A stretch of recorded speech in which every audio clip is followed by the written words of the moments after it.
Hello, everyone. It's so good to see everybody again. We've been away on vacation, or I've been away. I went to Japan to train. Although our school has been open for classes every day, I've been away. So it's good to be back, and we have a lot of new videos coming out very soon. We filmed some stuff last night, and some stuff on the sword you'll see very soon, and some unarmed combat as well that'll be coming up in the future. We also have a Hanbo DVD coming out soon. So this is a FAQ. I've had a lot of questions that people wanted answered, so I thought I'd try to do that today. If I don't know the answer to the question, I'll try to find it, but I'll do the best I can. Justin asks, where can I train in Budo in my area? Justin, you didn't put the area that you live, so I can't answer that for you. But I would suggest that you take any martial art. I think any training, and anyone out there that's a teacher will agree, any training in martial arts is better than none. So Justin, wherever you live, look in the yellow pages, go on Google, search the area, ask for references, see what type of dojos there are or training groups in your area. Some training groups won't be listed, so you kind of have to find your way in.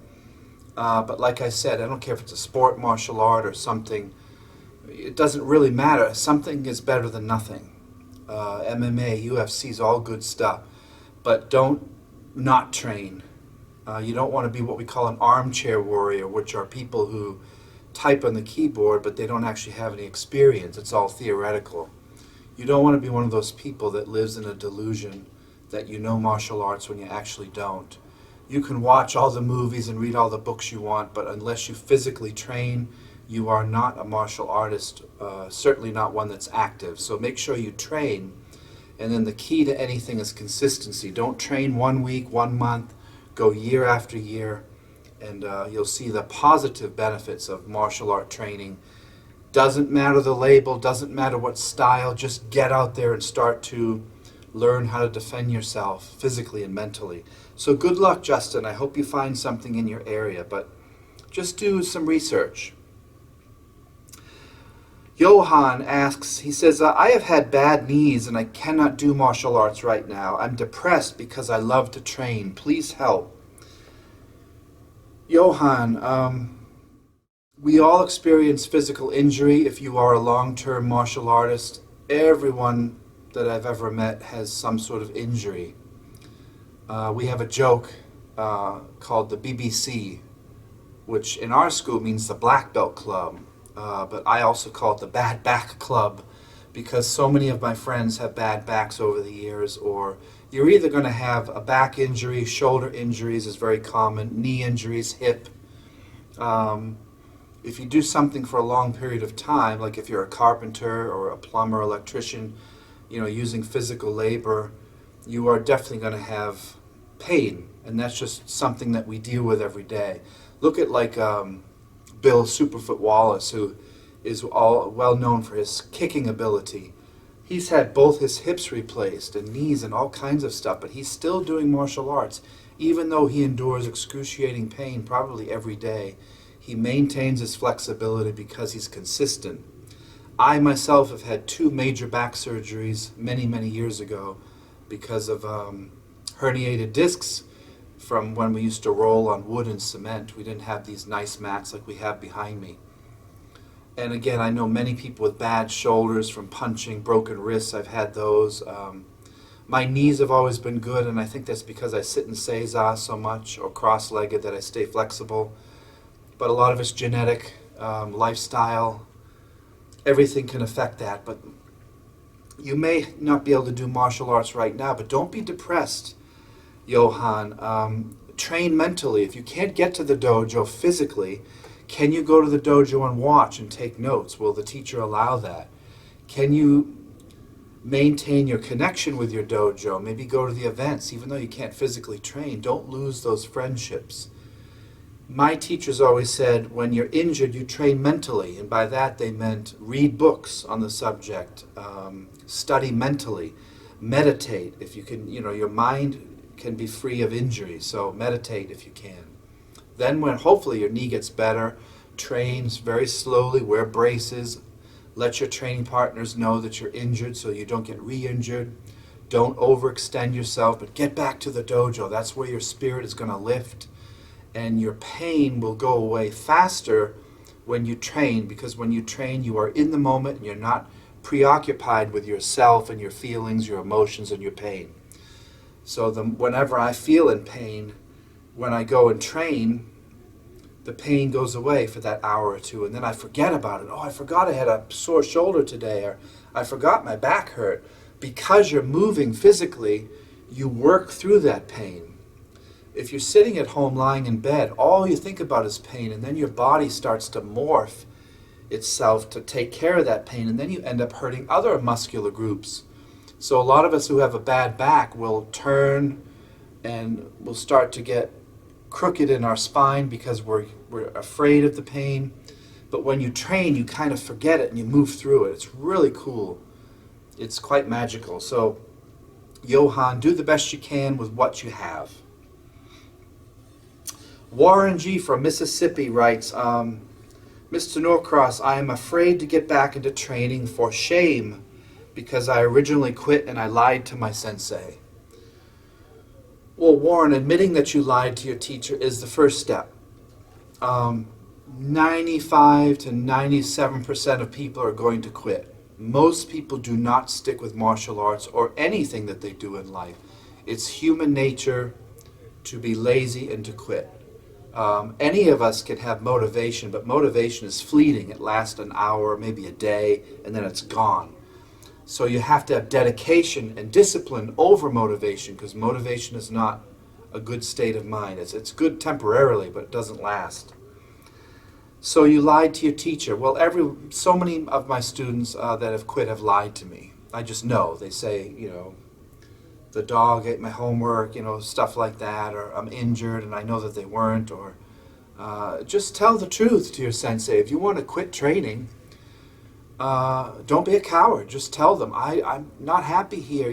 If you're afraid to do it face-to-face, at least do it by email, or the phone is even better. Face-to-face is best, because your teacher will have more respect for you if you talk to them man-to-man and say, the training's not for me anymore. I want to take a break. When people tell me I'm taking a break, that means you quit. Don't lie to yourself. Taking a break means I'm quitting. I'm getting ready to quit. I'm just doing it an easy way. I'm sliding back. I'm leaving for a while. No, you're going to quit. Very few people who are taking a break come back. But talk to your teacher, Warren. Go back to him or her and just say, hey, I apologize. I wasn't truthful. And I've had students that have had the honor to do that with me, and I am never mad at them. I'm so in awe that they had the guts to come back to me and tell me the truth and say, I want to begin again. I apologize. I have never said, no, you can't come back. I'm always like, please, you're welcome. Anyone's welcome to come back. If your dojo is a good dojo, or you have a good teacher and a good training group, the door should never be shut unless you're doing something immoral. I have shut the door on a few people that were immoral, and I just didn't want them around. They were creepy. They brought unbelievable negative energy, some poison into the dojo. I said, you are not welcome here. But if you're an honest person and you've taken time off, you got lazy, finances were in trouble, whatever it is, go back to your teacher. He or she almost always understands and will welcome you back. You quit and you lied. Well, that's easily remedied. Apologize and get active again. There you go, Warren. That's the answer. Arya Stark writes, do Kuji ninja powers real? It's phrased wrong. Are ninja Kuji powers real? And then ASDF Wahi asks, I want to become a great ninja, even if I don't know ninjutsu or genjutsu. When I do these Q&As, you get backlash because I tell the truth. I've been training for decades. No such thing as genjutsu as far as Naruto sense. So those of you who are in that fantasy world and you think there's genjutsu where you can affect the chakras and things like that by pointing a finger or doing a ki shout, it's not true. Genjutsu just means distracting the opponent. So if you want to do true genjutsu, You would put on a costume to sneak into a castle. You would distract the opponent, maybe using something physical, throw dirt in his eyes, point with your finger to make him look while you sucker punch him from the left. That's genjutsu. It's trickery. It's using what I need to use to get the situation in my own favor. It's not anything supernatural. It's not chakra-based or the Dhammic, Dimmak death touch. Those things don't exist. I've never seen them. Never. Never seen them taught, never seen them proven. It's fantasy stuff, and it's fun. It's fun to think about manipulating people with your mind or touching their body and making them fall. Martial art expertise is hard work. It is science-based. It is based on effort and physical realism. It is not based off of magic. And I hate to burst people's bubble, but this Kuji stuff, when you talk about Kuji, you are talking about intention. You are not talking about changing the weather with your mind or remote viewing. I have never seen anything like that that exists, that is real. And life is short, so I can pretend it exists, and that's fine if you want to live in a fantasy-based world, but I want to live in the real world where I want to defend myself physically and mentally. But your magic, the magic comes through the physical training. And it really isn't magic. The magic is your body gets better, your mind gets better, your life gets better, you get happier. Sadness doesn't cling to you, anger doesn't cling to you, depression doesn't cling to you when you train. But the more you spend in this fantasy world of illusion, you are wasting time, and you could have been on the mat making a real difference. Again, I'm not telling you what to think. I'm trying to teach people how to think and to be skeptical when someone tells you they did this. Usually it's statistics. Don't take my word for it. What I'm telling you, don't think of anyone as an authority figure. Just be skeptical and figure out if it really is true or if people are blowing smoke. And people will blow smoke in the martial arts to make money. If your teacher is telling you they can do these things, run. Fortnite 1999 writes, "Why do you teach the sword when no one carries a sword? It is stupid." Fortnite, I teach the sword because it brings me pleasure. It has tremendous amounts of principles in the martial arts as far as timing and distancing. It's damn cool to train with the sword. And no matter what tool is given to me in the environment, I want to be able to use it. So when you can use a sword, you know timing and distancing very well, you know strategy. It helps your unarmed training tremendously. It respects the history. It keeps the history alive, makes you more knowledgeable, more dexterous, all this stuff.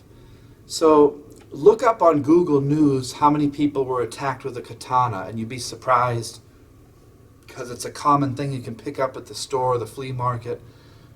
In flights of passion, a lot of people will attack the person they live with whatever's available. And if I have a little cheap $30 samurai sword and I'm mad at my girlfriend or something, you read these stories all the time. Girlfriend attacked by boyfriend's samurai sword, or man on the street attacked with guy wielding katana. It does happen. It's rare. You're much more likely to run into a knife or a gun, of course, or just fists. But training with the sword is truly awesome. It's a privilege to do so, and I do not think it is stupid. Now, your name is Fortnite, so I'm guessing you play that game a lot. I'm guessing, assuming. Why are you doing that rather than going and training with a sword? I would say that one has more benefit in life than the other. I love video games, but if you're just playing Fortnite, you're missing out on a lot in the real world, so balance it. Bass Pro 34 writes, "I don't see high kicks in ninjutsu. Why not? Which is faster?" Again, I mentioned Bill Wallace before, who's had hip replacements because he does all the high kicks. And some martial arts like Taekwondo and certain types of karate do a lot of high kicking. High kicking's cool, it's fun, and I've done it for a lot of years. They did not do it in Budo because it was not a smart battlefield tactic, and you couldn't, if you were wearing heavy armor, lift your leg above the waist without falling in the mud, in the blood, in the wet grass, in the snow. You would fall and die. So high kicking we do not do much of because it's not practical. It's slower. It's easy to see a kick coming. It's very powerful. You get some sort of Taekwondo master from Korea and their kicks are amazing. But we are trained and taught from day one to kick from the waist below. You destroy the roots of the tree. You blow the knee out. You crush the ankle. You kick the hip to off-balance the opponent. You kick the groin. When you start to get above the waist, the opponent can see that coming. He can catch your leg, take you down, tap you out. Or catch your kick and kick you in the groin. And high kicking over time will ruin your hips. You have to be very careful of doing that decade after decade. It's really cool to do, but in a tournament or some sort of sport ring event, go for it because that's the only way you're going to get a point. But in reality, kick below the waist where they can't see it coming, where it's a surprise and where it will destroy the opponent's balance and willingness to fight back. That's the reason in Ninjutsu you don't see many high kicks. We just don't see them as realistically practical. How long have you been training? 36 years. When will you stop training and how do you keep from getting burnt out? I don't know the answer. I don't know when I'll stop training. I hope I will die before I stop training. How do you keep from getting burned out? I just do it more. You have periods where you want to get burned out, but if you continue to be consistent, the mindset of burning out goes away. Just as we talked about discipline and enthusiasm, those are temporary states of mind, as is the burning out and the depression. Temporary states of mind, they will go away with consistency. Usually when people get burned out, they're about to break through to the next level of expertise. So if you're training regularly and you feel like you're burning out, question your thoughts because you might be about to break through to a new level of insight and enlightenment. But 36 years and I've never wanted to quit. I've had to quit for a few months when I had my back surgeries, but other than that, no, it's been consistent. That's it. I get bored with my Kung Fu training. Again, this goes back to the last question. What can I do? And that's from Haley. My teachers, Haley, would tell me if you get bored, you are a boring person. And it was an insult, and they meant it to be that way. They meant it to be a slap to my delusion. If you are boring, it means you are a boring person. Remember that. Use that in our life. Bored with my training. How can you get bored with this martial art, which is 1,000 years old, with 9 lineages, with hundreds of techniques in each book? You can't get bored with this stuff. It's too amazing. It's too rich. It's taken hundreds of lives to bring us this knowledge, so how dare I say I'm bored?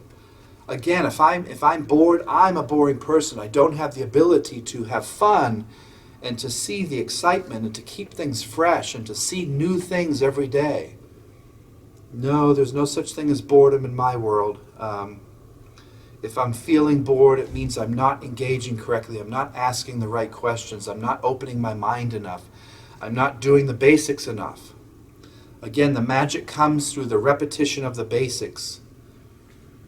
Repetition breeds recognition. The more you do something, the more muscle memory you get, the insights come, the secrets come, the deeper levels come through fighting boredom.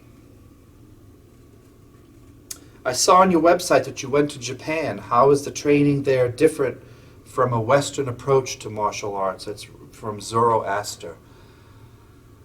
Yes, I went to Japan about a week ago. It was great training, lots to get there. The challenge itself is getting there because it's on the other side of the world. And I'm always amazed when people complain that they have a half-hour drive.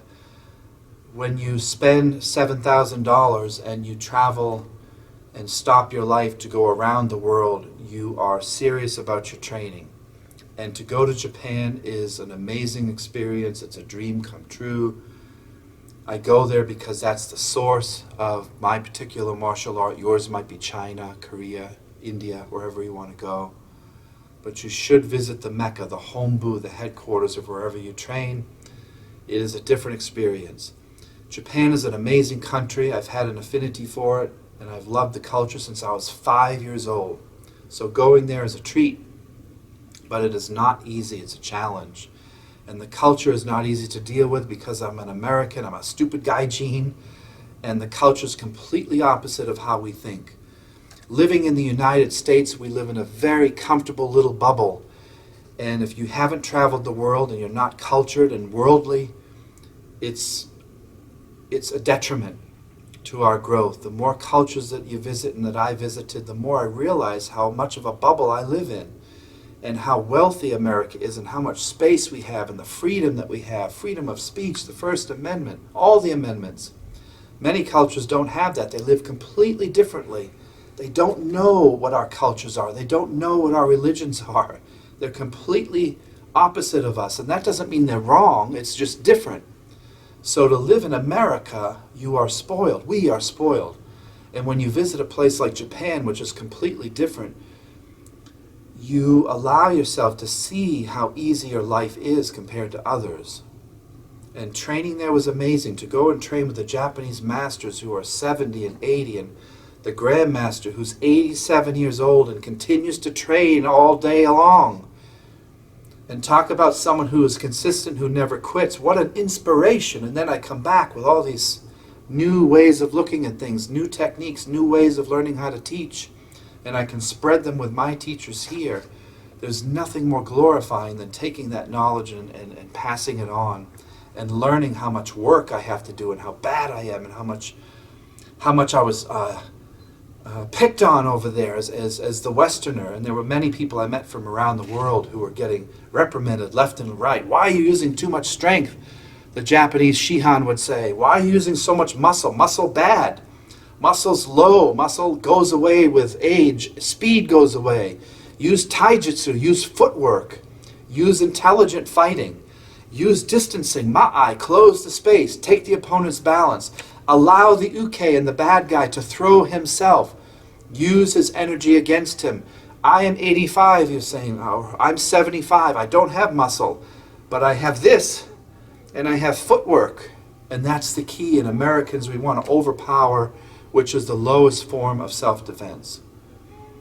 So the older you get, the more subtle and soft the technique becomes, because it's through wisdom and repetition that you can take the opponent's balance with minimal effort. Gosh, I loved it. Was the country of Japan as beautiful as you imagined it? I loved the movie The Last Samurai. Thanks for all you show on your channel. The country of Japan is nothing like you imagine. Just like America. You see movies of like The Last Samurai, which is all glorified.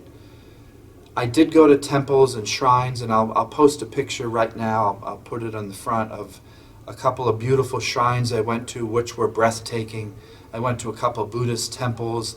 The landscaping was immaculate, and it's literally like a dream. But the rest, back to reality, is city life. I was in Kashiwa City, which has twice as many people as you can imagine. It's called the New Tokyo. Skyscrapers everywhere, too many people, no space, confusion, don't read the language, you're in trouble.